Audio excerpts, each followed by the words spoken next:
elementary pa lang, napapansin na nila mga gawi kong parang hindi pambabae. Kasi bis na Chinese garter, laruan ko ay text sa chole.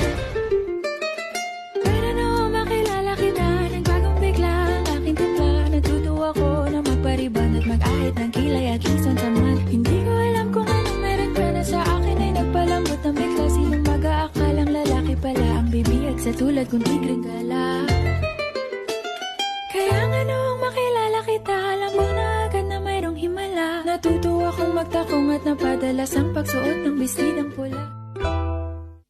Kahit ako'y titibok-tibok, puso ko ay titibok-tibok pa rin sa'yo. Isang halik mo lamang papasarap.